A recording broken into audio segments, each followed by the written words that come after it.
Hi, welcome. My name is Joy Koff, and I am the owner of Miracles of Joy.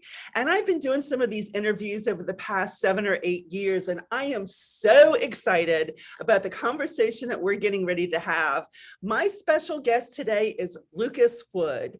Now, Lucas came into the store as a customer. He actually came in and took a bunch of classes and workshops. He also became an employee, and he's now a Reiki master. He's a channel. He's a psychic medium, and he's gone on to his own business. So hi, Lucas. Hi, Joy. I'm so happy to be here. Thank you for having me. So I really want to get excited. I want you to tell me a little bit about yourself. Tell me what are some of the modalities that you do, some of the what you actually offer to the public, because you fit in a new realm for me. We have been seeing these indigo and crystal kids walking in the front door over the years who are very psychically gifted up front. They don't actually have to study for 30 years in order to step into their power. They're always there. So tell me a little bit about yourself. Right. So for me personally, I definitely do identify with the whole crystal, like the crystal indigo children collective consciousness of souls that is stepping into their divine mission within this lifetime and within this paradigm and timeline of consciousness that we're on. So me growing up, I grew up in a very not strict, but a bit of a firm Christian household with a lot of programming telling me that God was outside of me, that God was separate from me. But me coming into this world as such a young little uh, fresh little spirit mind, I guess you could say, I really knew that God was unconditional love. I knew I wasn't separate from God. I knew that I didn't need to have somebody tell me what God was thinking, that I could connect to that part of myself because I was an extension of that. And so growing up in that Christian firm household, it did program me to like lose my connection to myself with that a little bit. It was very intimidating and it was very belittling and dehumanizing because the parts that made me feel special and connected and true and authentic were being suppressed by people that loved me. So it was very intense. And that is something that I do want to bring to the forefront of the Crystal Indigo Children timeline and consciousness and perspective is that these groups, including myself, these groups of souls on missions, here with purpose, here with dharma, here with intention and attention for what the mission is at whole, we are here to transmute the darkness that is on this planet that has plagued the collective consciousness for centuries and centuries. So this is why we're here. This is why it's so intense. This is why we have those psychic abilities, that intuition, that sense of knowing, that not being able to explain why we're right, but we just are, even though we've had no practice, we have no experience, we don't know what we're doing. We've been doing this for lifetimes. We have come in to this timeline to help shift humanity and awaken. And part of what I do with my offerings is to empower people to step into that grander part of themselves, to look beyond the illusion of the physical realm, in the sense to step into their true spiritual power, to step into the bigger reason as to why they're here, and to move forward from that empowered place. So let's talk a little bit about what modalities you actually use. You are a trance channel, correct? Mm-hmm. You also a tarot reader. Yes. And you are a Reiki master teacher as well. Yes, I am. Okay, and let's talk about what other classes have you taken? So I've taken the channeling class with Terry Groom. I'm sure everybody's familiar with Terry Groom. She is one of the best psychics that is out there, especially within Miracles of Joy and in the DFW area, in my opinion. She is very soft-hearted, very gentle, very open, very loving and nurturing. And that class of that channeling circle that is happening every other Thursday, that class I've been to maybe 3, 4, 5 times, and every single time it's been an experience that I can't forget, that I can't step away from, because I took some portion of myself and I invested into what she was going to invest back into us. And I do feel like that class with her, it did teach me how to step into the non-physical realm within a physical consciousness, being able to perceive that meditative zone or the shamanic realms or whatever label you would like to put on that non-physical, mythical, beyond the veil place. That class was what really amplified that connection within myself.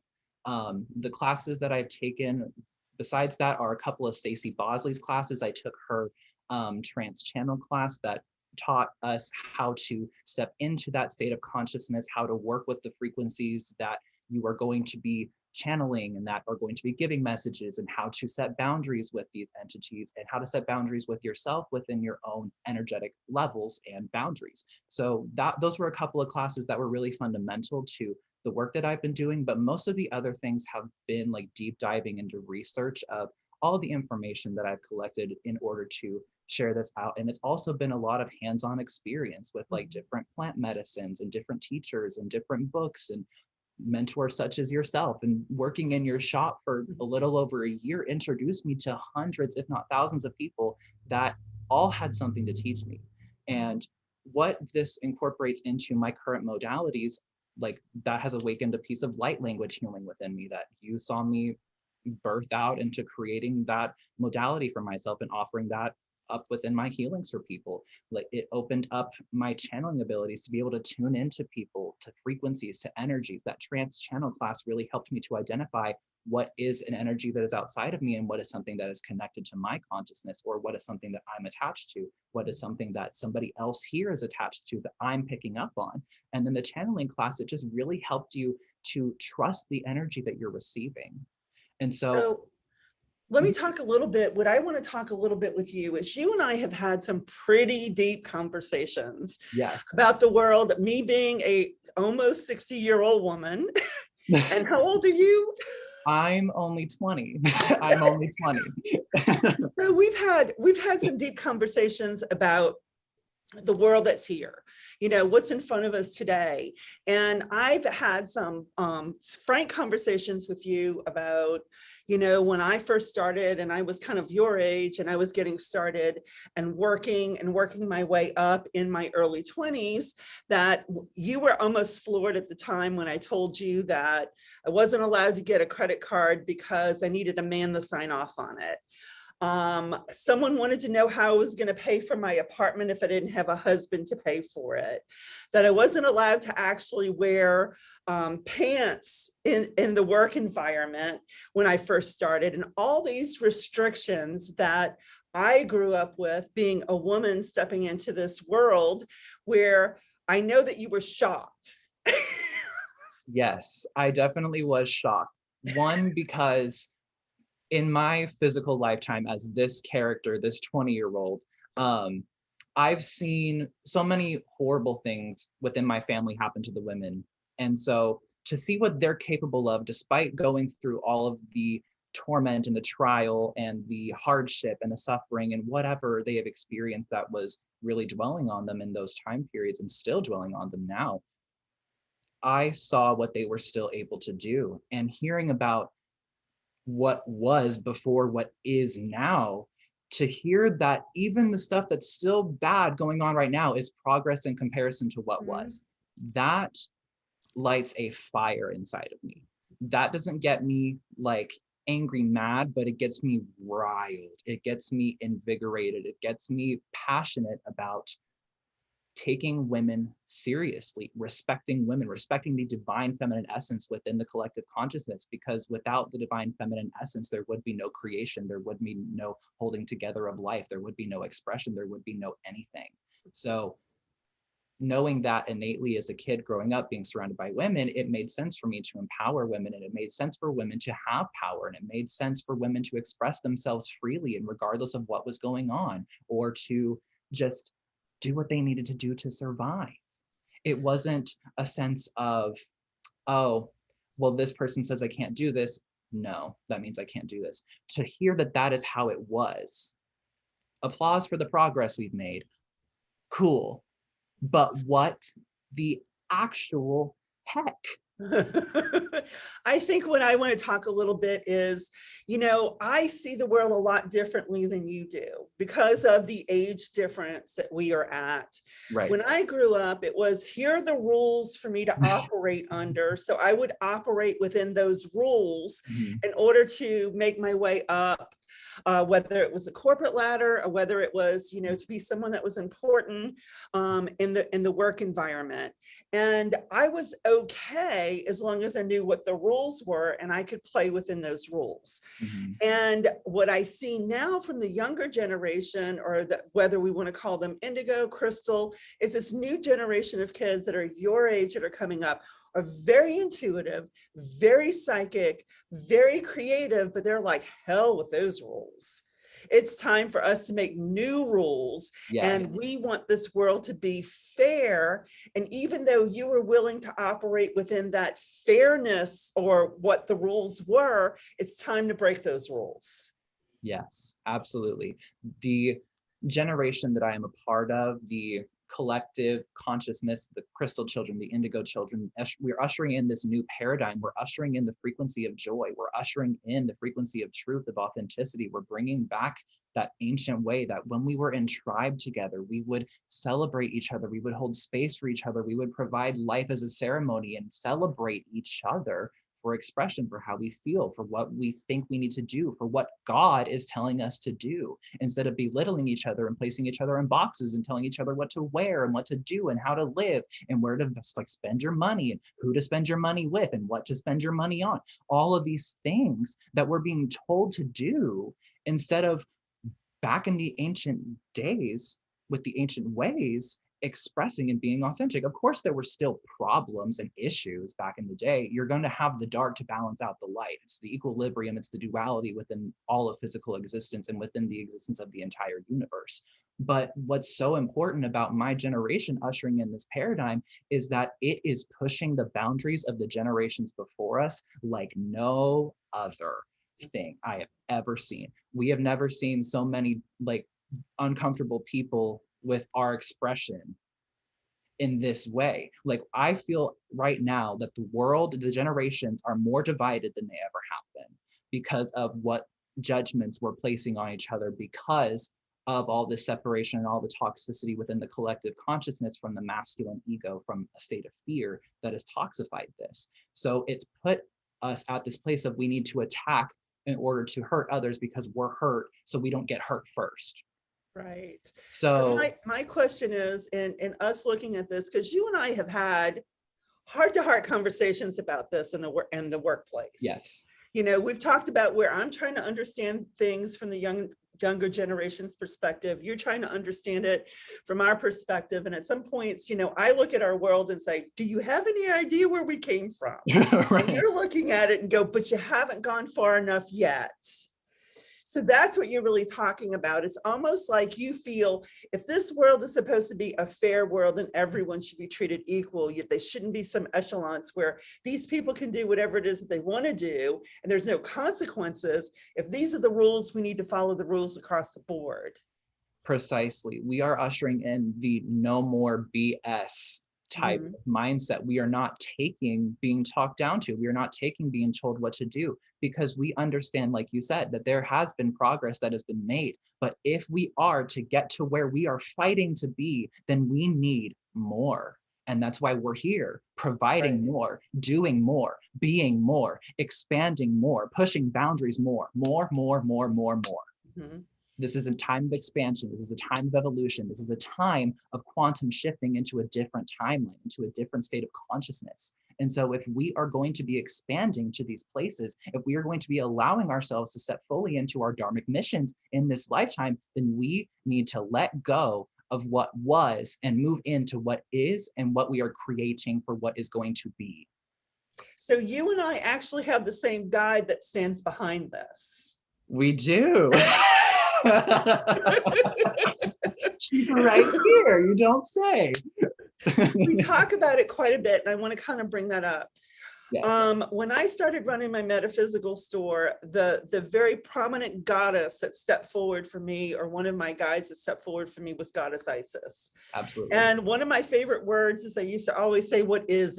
And to me, that represented Isis. What is. She was more about coming to this planet in order to help women stand in their power, but not have to be masculine to stand into their power, to be able to Precisely. hold on to their female side and be powerful, which wasn't really always the paradigm that we had. Women were always a lot stronger in corporate America. I had felt like they fit into more of a male dominance aspect of themselves in order to fit in, where Isis was coming in and says, oh, no, no, no, no.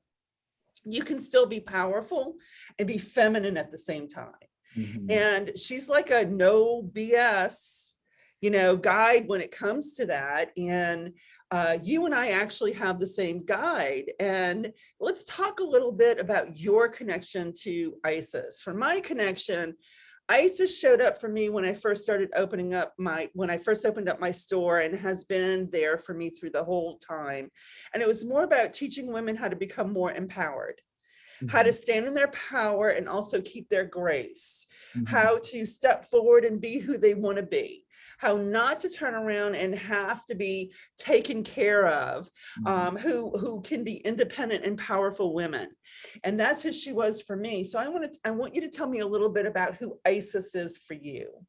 Yeah, for sure. I'd love to dive into this. This is one of my favorite topics and stories to share because there's just so many different moving parts and it's so forever unfolding with her as it always is. Um, so I know that she has been a presence in my life the entire time I've been here on this planet within this physical lifetime. And she's been present within past lifetimes, whatever you can perceive to be past lifetimes. And so I didn't consciously start recognizing who she was until just a little over a year ago before I started working at your shop. And I got a reading from one of the psychics at your fair. And she told me, there is a goddess that you're not working with. I can't see her face. I can't make out any details other than large breasts and a pregnant belly and long hair. And I was like, okay, that's oddly specific. A couple of days go by. I told my friends about the reading and everything that was happening, just gossiping and sharing my life. And a couple of days later, my friend sends me a direct message on Instagram with a post from some artist online that did a rendition of a couple of different goddesses through a couple of different pantheons, one of them being Isis. And what happened? Long hair, no face, large breasts, pregnant belly. And right then and there, I sort of felt this, it wasn't like goosebumps, but it's like you feel like as if there's a bunch of lights on you or like a bunch of eyes all looking at you, or you're on stage or something and you get this rush. And I just felt this knowing and this truth of like, okay, I can't deny this anymore. This is a part of what I need to be doing to move forward into who I truly am. Because at this point, 6 months prior, I had dropped out of college from being in college for like 2 seconds, like 2 months really. But I dropped out of college, went back home to start working because I didn't know what I was going to do, but I had to do something other than school. I had to do something that I was happy with. And then 6 months later, here she is introducing herself formally to me, being like, hello, you can't ignore this anymore. Step into this.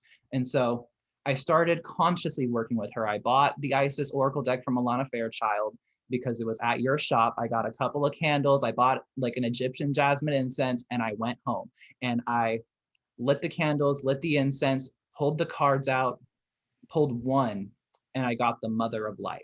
And the Mother of Life has an ankh on it with some wings. And if you notice, Yes. ankh with wings. So that symbol right then and there, I knew, I just felt it in my heart. I felt this connection. I felt this love. I felt this friendship that it was like I was talking to something that I had known my entire life to be God that I didn't know was God before. And that connection was real. It wasn't being shamed by anybody. It wasn't being told what it was or wasn't. It just is what it is. Mhm. And so from that point forward, I started closely working with Goddess Isis and doing meditations with her regularly to receive insight or to try to connect with her. And then eventually, last summer is when I got into a 3-part meditative series of initiations with her that eventually started up the making of my Magic of the Goddess Isis workshop. And that's when she put me through that initiation that amped up my frequency to pay attention to what mission she was guiding me here for. She showed up on her own accord. So she has something to say. She has something for me. I have something for me that I am not paying attention to. This is really what she is meaning by that. And so that meditative series, that close work, that getting in touch with that divine feminine frequency, alchemizing the lower parts of myself and transmuting them into the higher to then connect to this and connect with my mission and myself, it helped me to truly realize what I needed to do. And you remember from like the end time of last summer forward was when I started off, was when everything started going up. Everything started happening and moving, and I was getting sessions booked left and right, and people were talking to me in the store and asking me lots of questions, and I was making new friends, and I was getting out there and I was learning a lot. Things started picking up because I was listening to the guidance that she was providing for me. And I'm not saying she's this grandiose, you need to listen to her and her only, but Right. she is this huge piece of what is. It's also about listening to everyone's internal guidance as well. Yes. It's like we're all guided by spirit, whether it's Isis or any other ascended master, any other goddess, or, God itself. Absolutely. It's really about plugging in and listening and follow our guidance. And I feel that's a new paradigm that we're getting ready to step into. And you could still be in your job, in corporate America, living your passion, but now it's almost like everyone is being turned in to turn inward, to tap into that creative frequency, wherever that is for you, and also be able to share and connect on more of a broader level than we previously have been connecting on. And I feel that we see that in the world every day. We may look at it and it looks scary, but at the same time, I feel like it's catapulting us to where we need to be as a society. Right, 100%. I agree absolutely with that. So let's talk about, you have some workshops coming out. So let's just say, someone says, I really want to connect to my own internal guidance, or I want to find some information out that I need to find out. Of course, we have a lot of classes and workshops at Miracles of Joy, but one of the things that you and I worked on together is, I've been pushing you to do a channeled workshop where you're channeling Goddess Isis at. Yes. Yes.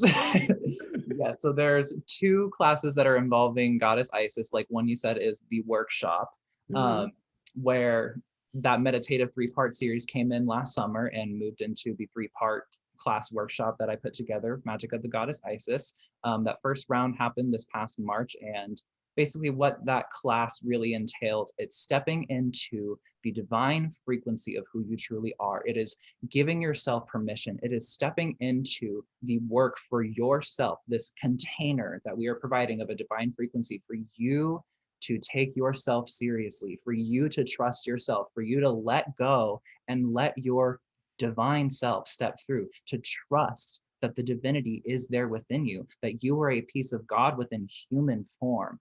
And the teachings of Goddess Isis, the reason why she's a part of that workshop is because the divine feminine frequency is what taught me how to embody this. It wasn't the divine masculine frequency. The divine masculine is the form. It is the words. It is the structure of the sentence. It is the structure of the teaching. But the feminine essence is the energy of the wisdom that is energetically sent into your field for you to absorb into yourself, for you to resonate with, for you to align to, for you to integrate into your life. So that is why she is the focus, because yes, it is about the words making logical sense to your human ego, but it truly is about the soul resonance, the anchoring of your divine light within yourself. And the first part of this workshop, it really steps into anchoring that divine frequency, getting used to that energy being within yourself, so you know what this feels like, so you know what your divinity feels like within your physical vessel, without having to just go outside of yourself or go pay this money or go do this thing forever and keep paying people money over and over again to tell you what your divinity is without you going to find out yourself. This is an opportunity for you to place a financial exchange and in turn for you to have a container to do that with, for you to sit there and have the connection yourself, for you to get into your body, to feel physically where that divinity sits. And then moving into the second part, that is the Kundalini activation. That is activating that divine feminine and masculine balance, the coiled snakes, that fire energy moving up the spine, clearing the chakras, activating you, pushing you into a higher frequency. That is part of the integration process. That is the more intense part of it. A lot of people throw around this like this made up thing that Kundalini means that you're going insane or that you've gone crazy or that you're about to kick the bucket because you've gone too far. That's not necessarily true. Whenever you are put underground, you're buried as a seed to grow something, a plant. You plant a seed, it goes into the darkness. It goes straight into the condensed dirt piled on top of it, where the riches are, where the nutrients are, where the soil is, where the water is, where the roots can grow and something can push out into the light. So the Kundalini, I did get feedback from one of the students, that Kundalini initiation, that sent that person, that attendee, to where they got physically ill for a night and had to call into work the next day. Reiki does the same thing though. In teaching Yes. Reiki over the years, one of the things that I talk about with every student that takes Reiki, especially when they're being initiated into Reiki 1, when they get those first initiations, is I try not to plant the seed that, you may not feel too well, but the truth of the matter is your body actually goes through what I would call a spiritual detox. Yes. Where for 21 days, you're actually going through this process of that Reiki energy is being ignited within yourself, where you're in the process of raising your vibration. It's not a bad thing. No. What's actually happening is it's actually clearing your energy field so you can actually hear your spirit guides, connect more, become more psychic. So it has to kind of loosen up all those old belief systems and make them go somewhere. So some people sometimes will have stomach issues, but they'll also have flu-like feeling type. I call it the spiritual flu. And it usually lasts a few days before you actually take that next step. And all that is, we hear all kinds of labels, the dark night of the soul. I mean, we hear all these labels about those who are stepping into their spiritual path, stepping into their spiritual awakening is what's happening. So when sometimes what happens, I try to tell people what happens is, your ego doesn't want you to advance. It wants you to stay where you are stuck and this lower frequency and this lower vibration. So it's like, don't look out, don't look. So you go through this period of, it doesn't know how to react to these new frequencies that are coming in. So you go through this issue and you start to awaken. And I tell people, when you really have that sadness, that depression, those tears where you don't know where they're coming from, just go through it. It's just releasing that energy. And then you can take a look back a month from now, 2 months from now, and look at how much progress you've made on the spiritual level of listening to your guidance, listening to your angels who are talking to you, whatever label you want to put on it. Yes, 100%. And part of what Goddess Isis has taught me within her teachings as well is that pain is just a sensation. Pain is just a sensation, whether it be physical, emotional, anything. It is just a sensation. Can you sit with that pain? Can you sit with that part of yourself and provide it unconditional love and hold space for it to heal? If you're confining it and trying to suppress it and put it away so that you don't feel it, it's just going to get worse. And that's the same thing with empaths. We talk a lot about, the empaths, and just one of the classes that I teach is embracing your empathic self. Why? That is our psychic abilities. If we're not empathic, and everyone is, I don't care who you are, it's one of your 6 senses. It's more like it could just be buried really deep because you haven't been allowed to feel it or express it. But all of us are psychic on some level. All of us are empathic. And they're just different teachers that show up in your path in order to help you embrace that aspect of yourself. The boundaries that you set are your boundaries. 100%. You set them. If you want to feel everything, guess who's feeling? You are. So part of that is learning how to embrace that aspect of yourself, learning how to work with that energy, learning how to set boundaries, and learning how to clear your energy field. Absolutely. Clearing the energy field is one of the most important things that I have ever learned from anybody. I think you were the one that told me to do this. I think sometime last year after I started working in your store and I worked my first psychic fair, and you said you needed to clear your energy field. So I took a piece of selenite and I cleared my energy field. And then I was like, I feel better. I wonder why. Because empathically, what I was doing as a like defense mechanism, as a survival mechanism, as a trauma response. I would absorb other people's emotional energy and I would make it my own so that way I could mirror them and make them feel comfortable around me. So that was a trauma response that was placed into my psyche as probably a child. But it's just so interesting that you mentioned clearing the energy field, because that's something that I've had to incorporate into my everyday, because I noticed that if there's something off, or if I'm feeling like really moody or cranky, or all of a sudden I just get really irritable or drowsy or anything off, I can go clear my energy field and all of a sudden I'm better. Maybe I'm not 100%, but I am better and I am more clear headed. I'm more leveled because I've cleared everything that does not belong to me. I agree. So let's wrap this up a little bit. So let's talk about, you're going to be doing you're going to be channeling Isis at the store as well, correct? Yes, I will be. So every other Tuesday, I'm going to be holding divine channels at your shop, Miracles of Joy in Louisville. Basically what it is just a little group channeling circle. It's similar to Terry and similar to Seon with transmissions, in the sense of we're all going to be there. I will be channeling Goddess Isis in the beginning, and then I will channel another frequency, whatever is going to be present for the collective consciousness of the group, whatever needs to come through. And then afterwards, going to take a little quick break, get prepared, everything. And once everybody is back, we are going to be channeling at least one frequency for each person in the room individually, so they can get their own personalized message from spirit. Okay. So I also want to talk about, you're going to be doing this. How do people reach you, Lucas, if they want to reach you? Yeah, so you can reach me. I'm on Instagram as lucas.w.01. That's my Instagram handle. If you want to reach out to me for any readings or sessions, any of my offerings, you can take a look at miraclesofjoy.org, and you can take a look at the phone reader listing to read over my bio, to read all my services. I'm also available to book sessions through that way. I'm also available privately. My business email is jogen, Jogen, .divinity@gmail.com. Okay. So, and also, if you want to reach me, you can reach me through info@miraclesofjoy.org, or you can just go to Miracles of Joy in Louisville, Texas.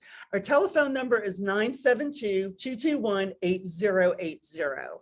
Well, thank you, Lucas, for joining me today. Yes, thank you for having me. It was a pleasure talking.